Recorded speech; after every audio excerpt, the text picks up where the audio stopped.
Hello everyone, स्वागत है आप सभी का एक बार फिर से आपके अपने यूट्यूब चैनल डिफेंस पॉइंट पर। और दोस्तों, आज के हमारे इस वीडियो में हम आप लोगों के लिए लेकर के आए हैं कोस्ट गार्ड नाविक और यांत्रिक एग्जाम की तैयारी के लिए जनरल साइंस का एक प्रैक्टिस सेट। इसमें जो है आपको एकदम एग्जाम ओरिएंटेड और प्रीवियस ईयर्स के क्वेश्चंस भी देखने को मिल जाएंगे, तो वीडियो को कंटिन्यू और पूरा ज़रूर से देखिएगा। साथ ही अगर आप लोग हमारे चैनल के ऊपर पहली बार आए हैं तो चैनल को भी सब्सक्राइब कर लें और बेल आइकन को प्रेस कर लें, ताकि आप लोगों को हमारे द्वारा दिए जाने वाले सभी लेटेस्ट अपडेट्स मिलते रहें। तो चलिए शुरू करते हैं आज का ये वीडियो बिना किसी देरी के।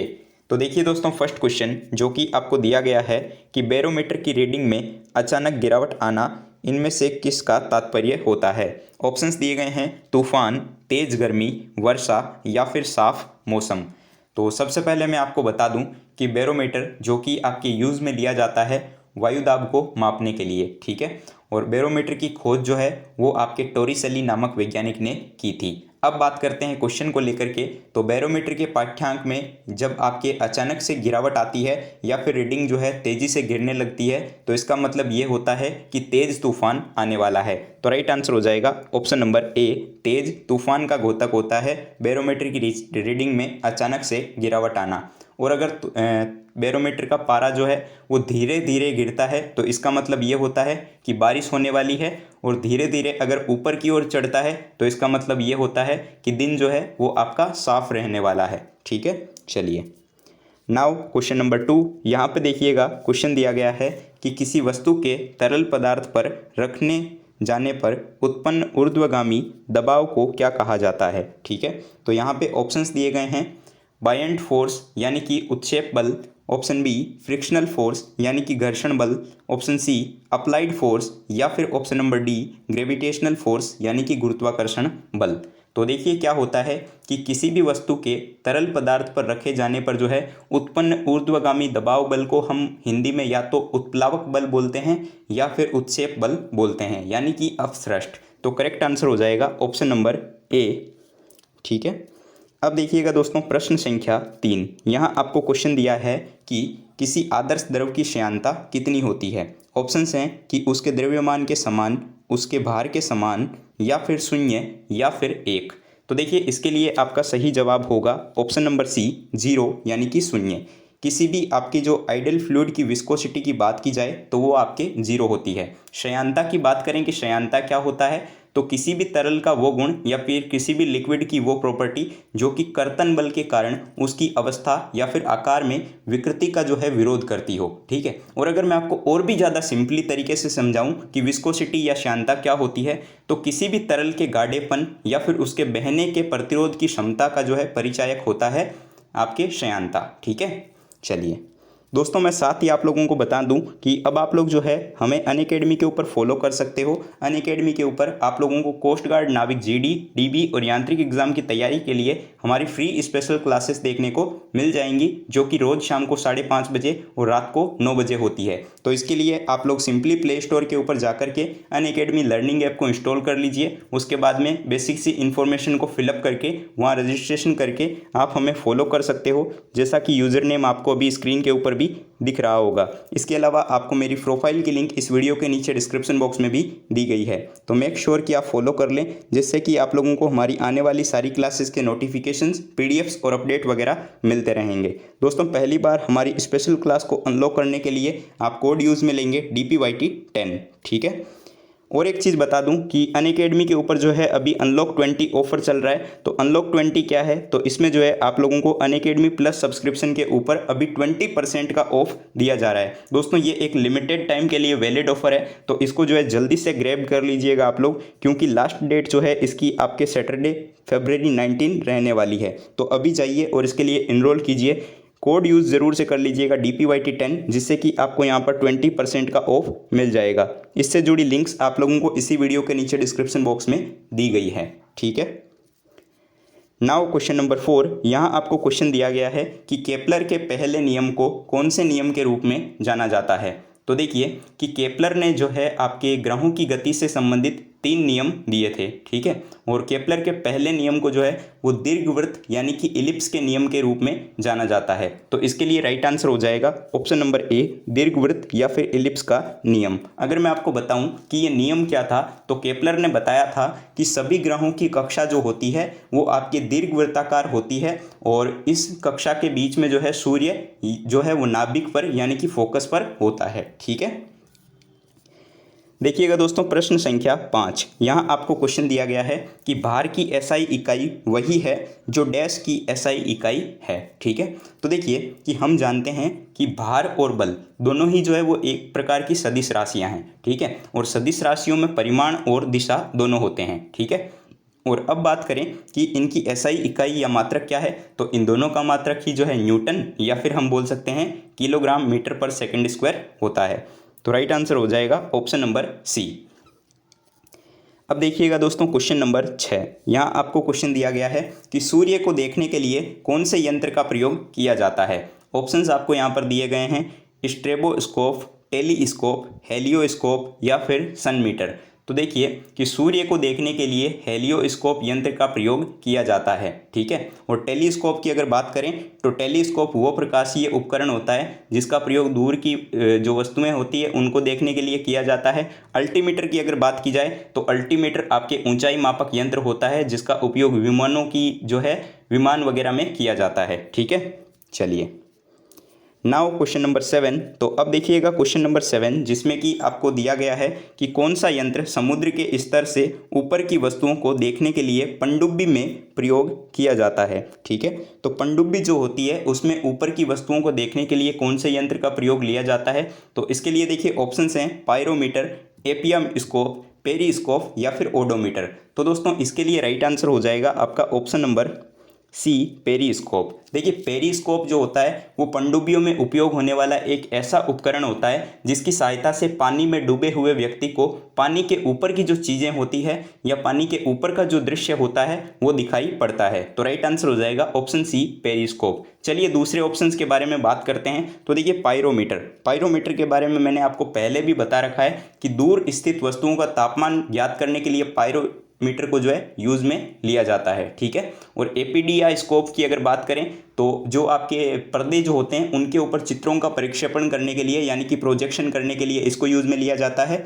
और जो ओडोमीटर होता है वो गाड़ी द्वारा चली गई दूरी को मापने में काम में लिया जाता है, ठीक है। चलिए दोस्तों, मैं जो भी क्वेश्चंस आपको यहाँ पे करवा रहा हूँ सारे एग्जाम ओरिएंटेड क्वेश्चंस और कुछ प्रीवियस ईयर्स के क्वेश्चंस भी हैं, तो वीडियो को कंटिन्यू और पूरा एंड तक जरूर से देखते रहिएगा। और आपका स्कोर क्या रहता है वो नीचे कमेंट बॉक्स में ज़रूर से बता दीजिएगा। अब देखिए प्रश्न संख्या 8 जो कि क्वेश्चन है कि किसी वस्तु पर किया गया कार्य निम्नलिखित में से किसके ऊपर निर्भर नहीं करता, ठीक है। तो हम जानते हैं कि फिजिक्स में हम वर्क किसको बोलते हैं, F इंटू एस या फिर हम लिखते हैं F इंटू डी, यानी कि बल गुणा बल की दिशा में विस्थापन, ठीक है, उसी को हम बोलते हैं कार्य, ठीक है। तो यहाँ पर देखिए आपको ऑप्शन नंबर बी में दिया गया है कि वस्तु का द्रव्यमान, तो वस्तु के द्रव्यमान पर निर्भर नहीं करता किसी भी चीज़ के कार्य का होना, ठीक है। चलिए तो राइट आंसर हो जाएगा ऑप्शन नंबर बी। अब देखिए दोस्तों प्रश्न संख्या 9। यहाँ आपको क्वेश्चन दिया गया है कि निम्नलिखित में से कौन सा किए गए कार्य का उदाहरण नहीं है। तो ऑप्शंस हैं लड़के का कमरे में दीवार को धक्का देना, ऑप्शन बी लड़के द्वारा एक ट्रॉली को धक्का देने पर ट्रॉली का आगे बढ़ जाना, ऑप्शन सी सतह पर दबाव डालना या फिर ऑप्शन डी किताब को किसी ऊंचाई तक उठाना। तो देखिए ऑप्शन बी, सी और डी इनमें बल भी लग रहा है और विस्थापन भी हो रहा है, यानी कि यहाँ पर कार्य भी हो रहा है, ठीक है। और हम जानते हैं कि किसी भी वस्तु पर बल लगा करके वस्तु को बल की दिशा में विस्थापित करना काम कहलाता है। अब देखिए ऑप्शन नंबर ए, इसमें कहा जा रहा है कि लड़के का कमरे की दीवार को धक्का देना, तो हम जानते हैं कि ये कार्य कैसे हो सकता है। एक्चुअली तो वो अपना बल लगा रहा है लेकिन वो दीवार आगे नहीं खिसक रही है, यानी कि वो दीवार तो एक जगह पर ही है, तो मूव नहीं हो रही। तो अगर मूव नहीं होगी तो फिजिक्स में उसको काम नहीं माना जाएगा, यानी कि यहाँ पर किया गया कार्य जो है वो शून्य है। तो right answer will be option number A कि push the wall of the room by a boy. Now question number 10, और यहाँ आपको क्वेश्चन दिया गया है कि एक राइफल से गोली चलाई गई, यदि राइफल को जो है बिना किसी रोक के पीछे की ओर आती है तो राइफल की गतिज ऊर्जा क्या होगी, ठीक है, गतिज ऊर्जा के बारे में पूछा जा रहा है। तो देखिए कि न्यूटन के गति के तीसरे नियम के अनुसार जब हम किसी पिंड पर जितना बल लगाते हैं तो वो जो है वापस उतना ही बल लगाती है। ठीक है, इसको न्यूटन ने क्रिया प्रतिक्रिया नियम भी कहा है या फिर क्रिया प्रतिक्रिया बल भी कहा है। ठीक है, और यही कारण है कि बंदूक से गोली चलाने वाले को जो है पीछे की ओर धक्का लगता है। ठीक है, और बंदूक की जो गतिज ऊर्जा है ना वो आपकी गोली की गतिज ऊर्जा से कम हो जाएगी, क्योंकि देखो कि भाई गोली का जो वेग है ना वो बंदूक के वेग से बहुत ज़्यादा यानी कि कई गुना अधिक है। ठीक है, इस वजह से तो राइट आंसर हो जाएगा ऑप्शन बी कि गोली की गतिज ऊर्जा से कम रहेगा। अब देखिए दोस्तों क्वेश्चन नंबर 11। यहाँ क्वेश्चन दिया गया है कि निम्न में से किस सिद्धांत के ऊपर कोई रॉकेट जो है वो अंतरिक्ष में काम करता है।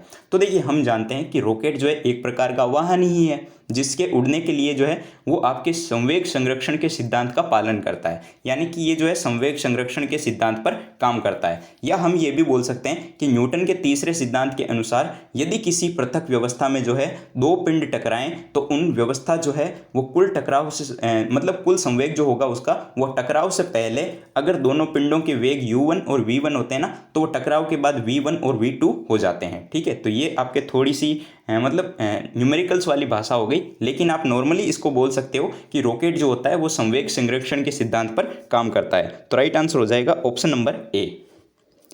अब देखिए दोस्तों क्वेश्चन नंबर 12। यहाँ आपको क्वेश्चन दिया गया है कि एक समान तल वाली सीधी सड़क पर नियत त्वरण पर दौड़ने वाली कार के संबंध में इनमें से कौन सा कथन सत्य है। ठीक है, ऑप्शन हैं कि कार का त्वरण शून्य है, कार का वेग शून्य है, कार का त्वरण निरंतर बदल रहा है या फिर कार का वेग निरंतर बदल रहा है। तो देखिए कि यदि कोई कार जो है या फिर कोई भी पिंड नियत त्वरण से गति कर रहा है ना तो उसके वेग में निरंतर परिवर्तन होता रहेगा। ठीक है, यदि पिंड नियत वेग से गति कर रहा है तो उसका त्वरण शून्य होगा, क्योंकि वेग परिवर्तन की समय दर को जो है त्वरण कहा जाता है और जो कि आपकी एक सदिश राशि है। तो राइट आंसर होगा ऑप्शन नंबर डी, कार का वेग निरंतर बदल रहा है। ठीक है, अब देखिएगा दोस्तों क्वेश्चन नंबर 13। यहाँ आपको क्वेश्चन दिया गया है कि जब कोई वस्तु एक समान गति से गति कर रही हो तो उसका त्वरण क्या होगा। ठीक है, तो देखिए ऑप्शंस हैं कि ऋणात्मक, धनात्मक, शून्य या फिर परिवर्तनशील। तो जैसा कि मैंने पीछे क्वेश्चन में भी समझाया था, तो देखिए किसी भी वस्तु के वेग में परिवर्तन की दर को त्वरण कहा जाएगा। ठीक है, जो कि आपकी एक सदिश राशि है ही। और जब भी क्या है ना कि कोई भी वस्तु एक समान गति से गति कर रही होती है तो उसका मतलब जो हमेशा त्वरण होता है ना वो आपका शून्य होता है, जीरो, क्योंकि वस्तु की गति जो है वो समय के सापेक्ष स्थिर रहती है, उस वजह से इसका जीरो हो जाएगा। तो right answer will be option C, zero.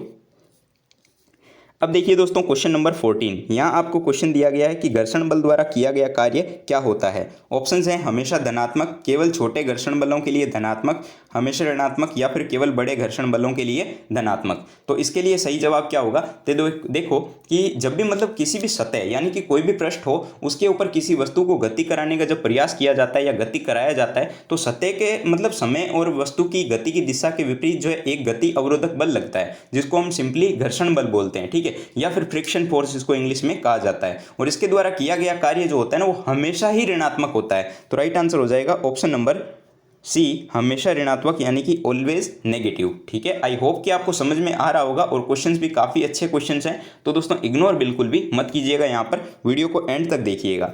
अब देखिए क्वेश्चन नंबर 15 और यहाँ क्वेश्चन दिया गया है कि गुरुत्वाकर्षण की वजह से उत्पन्न होने वाले त्वरण का मूल्य जो है वो इनमें से किसके ऊपर निर्भर नहीं करता। तो सिंपली इसको आप समझिए। तो देखिए गुरुत्वाकर्षण की वजह से उत्पन्न होने वाले त्वरण का मूल्य जो है ना वो गुरुत्वाकर्षण का स्थिरांक g, ठीक है, और पृथ्वी की त्रिज्या r, ठीक है, और पृथ्वी के द्रव्यमान m के ऊपर निर्भर करता है। जबकि गुरुत्वाकर्षण की वजह से उत्पन्न होने वाले त्वरण का मूल्य जो है वो नीचे गिरने वाली वस्तु के द्रव्यमान पर निर्भर नहीं करता है। तो राइट आंसर हो जाएगा ऑप्शन नंबर बी।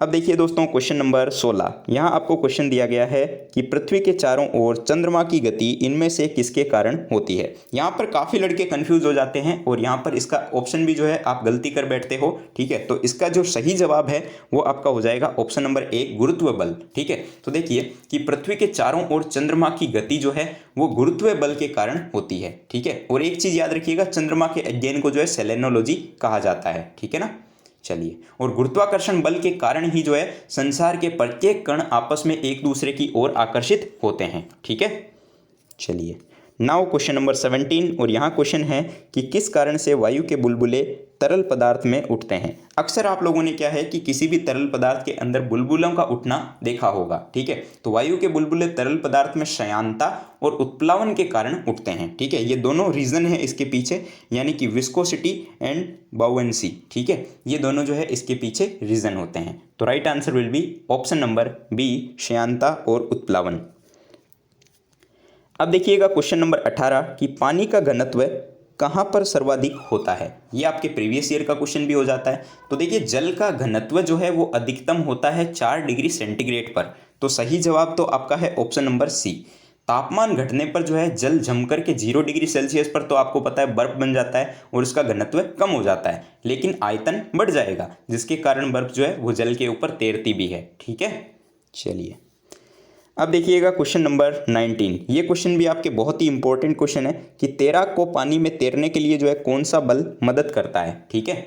तो देखिए कि किसी वस्तु को जो है तरल में आंशिक रूप से या फिर पूर्ण डुबाने के लिए जो है तरल द्वारा वस्तु पर मतलब एक बल जो है ऊपर की तरफ लगाया जाता है, और तरल द्वारा वस्तु पर लगाया गया ये जो बल होता है ना, ये आपके उत्क्षेप बल या फिर उत्प्लावन बल कहलाता है, ठीक है। और तैराक को पानी में तैरने के लिए भी यही बल काम करता है। इसके अलावा अगर और एग्जाम्पल की बात करें तो देखो कि उत्प्लावन बल जो है ना, ये नावों में, जलयानों में, गुब्बारों में एवं तैराकों के आदि के लिए जो है कार्य के लिए जिम्मेदार होता है, और इसके बारे में सबसे पहले जो है आर्किमिडीज नामक वैज्ञानिक ने बताया था। अब देखिए दोस्तों क्वेश्चन नंबर 20, जो कि आज के इस वीडियो सीरीज का एंड क्वेश्चन होने वाला है, और यहाँ क्वेश्चन है कि वातावरण के भीतर क्षैतिज ऊष्मा अंतरण को क्या कहा जाएगा। ऑप्शंस हैं प्रवाहन, संवहन, अवशोषण या फिर अभिवहन। तो इसके लिए सही जवाब है ऑप्शन नंबर डी, एब्डिवेशन यानी कि अभिवहन। क्या होता है ये? तो वातावरण के भीतर जो है वायु के क्षैतिज संचलन से होने वाले ऊष्मा स्थानांतरण को अभिवहन कहा जाता है, ठीक है। चलिए आई होप कि आपको सारे क्वेश्चन समझ में आ गए होंगे। तो दोस्तों अब एक क्वेश्चन आपके लिए है क्वेश्चन फॉर यू सीरीज में। इसका राइट आंसर क्या है आप नीचे कमेंट बॉक्स में बताएंगे। आपके लिए क्वेश्चन है कि प्रकाश तरंगें होती है। ऑप्शंस हैं विद्युत तरंगें, चुंबकीय तरंगें, विद्युत चुंबकीय तरंगें या फिर कोई भी विकल्प सही नहीं है। तो इसका राइट आंसर क्या हो जाएगा नीचे कमेंट बॉक्स में आपको कमेंट करके बताना है। उम्मीद करता हूँ आपको वीडियो पसंद आया होगा, तो वीडियो को लाइक कीजिएगा, चैनल को सब्सक्राइब कीजिएगा और अपने दोस्तों के साथ में शेयर करना बिल्कुल भी मत भूलिएगा। दोस्तों हमारे टेलीग्राम ग्रुप को जरूर से ज्वाइन कर लीजिएगा। उसकी लिंक आपको इसी वीडियो के नीचे डिस्क्रिप्शन बॉक्स में दी गई है, क्योंकि वहाँ पर रात को जो है डेली आपका क्विज करवाया जाता है, जो कि स्पेशली तैयार किया गया है कोस्ट गार्ड, नाविक जीडी, डीबी और यांत्रिक एग्जाम के लिए। इसके अलावा मैं आप लोगों को ये भी बता दूं कि दोस्तों आप जो है हमारे साइंस की पहले वाली प्लेलिस्ट को भी एक्सेस जरूर से कर लीजिएगा, क्योंकि बहुत ही शानदार क्वेश्चंस का कलेक्शन हमने वहाँ से तैयार किया है, और जो कि आपके एग्जाम में डायरेक्ट भी देखने को मिल जाते हैं वहाँ से क्वेश्चंस। तो मिलते हैं नेक्स्ट वीडियो में, तब तक के लिए जय हिंद, bye bye and thank you so much for watching this video.